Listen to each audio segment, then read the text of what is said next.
Mambo vipi? Big up sana kwa wale ambao wamesubscribe channel yetu ya Mbasha TV. Na leo msanii wetu tunayemzungumzia ndio huyu hapa. Bana, miezi michache iliyopita tuliona kuna maneno, story nyingi zaidi zilikuwa zinazungumzwa juu ya Diamond kuhusiana na yule mwanadada ambaye alishindwa kumlipia kodi. Yani Diamond alishindwa kumlipia yule mwanadada kodi, na Diamond alimwaahidi kwamba atamlipia kodi, lakini haikuwa hivyo. So baada ya ile story kwenda, mambo alikaa tu, vitu vingi vilizungumzwa na ile story kama iliisha hivi. So baada ya ile story kuisha, bana, rasmi tulikuja kuona mambo mengine akawa yanaendelea, ugomvi hapa na pale kwa Diamond pamoja na Zuchu, lakini hiyo haikuwa kesi. Siku ya jana baada ya Diamond kuweza kuwapa baadhi ya walemavu misaada, na alitangaza rasmi kwamba atawapa walemavu misaada na aliweza kuwakabidhi vitu hivyo. Ilikuwa ni kwa siku ya jana katika viwanja vya Leaders Club pale Kinondoni.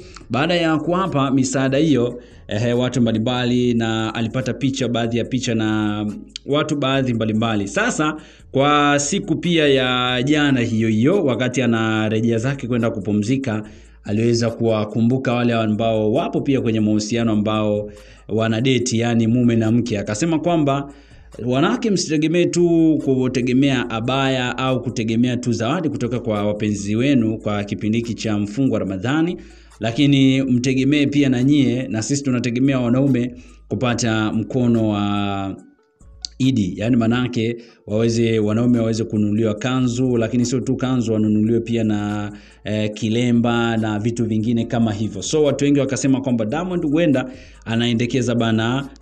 anaendekeza ubaili wake ambao tumeshauzoea kwa siku nyingi. So hii hapa watu wengi wamekuwa wakizungumza sana kwa njia ambayo naweza nikasema ni hasi, wengine wanazungumza kwa njia ambazo ni chanya, wakiwa wanamsifia Diamond kwamba ni miongoni mwa wasanii ambao wana fedha nyingi zaidi hapa kwetu nchini Tanzania, lakini ni mtu ambaye ni mbaili zaidi, yani mpaka kukupa ila yake bana utachonga viazi, yani mpaka Diamond akupe kitita chake, yani atoe hela akupee, basi inakuwa ni changamoto zaidi. Kwa kila ambacho Diamond amekizungumza awali, kizungumza ni hichi hapa, lakini kubwa zaidi usisahau bana kusubscribe channel yetu ya Mbasha TV ili kwa kwanza kupata taarifa na habari zetu mbalimbali kutoka ndani na nje ya mipaka Tanzania. Mimi naitwa Mbasha. Hebu msikiliza Diamond hapa alichokizungumza bana kwa siku ya jana, wakati anarejea zake maskani au anarejea nyumbani baada ya kumaliza kuwapa baadhi ya walemavu misaada. Ndio mabaya ya kiume. Kwa hiyo tunategemea sana wake zetu. Tumekuwa na umeme hichi kipindi, sisi inshallah tufanye wepesi katika mahaba yetu ya kiume, ili inshallah panapo majali wa kesho nasi tusherehekee Eid tukiwa tuna mavazi ya design kuwakilisha wanaume zangu wote. Tunategemea habari kutoka kwenu pia. Mapenzi ni kupeana, mapenzi sio kukupa mimi tu. Mapenzi unipe na mimi nikupe, unanipa nakupa, unanipa nakupa. Hayo ndo namna ya mahaba. Hivyo wakati unajiandaa kupokea habari yangu leo, jiandae nawe kunipatia habari. Ndio mahaba, kupeana. Na mindhali kipindi chote hichi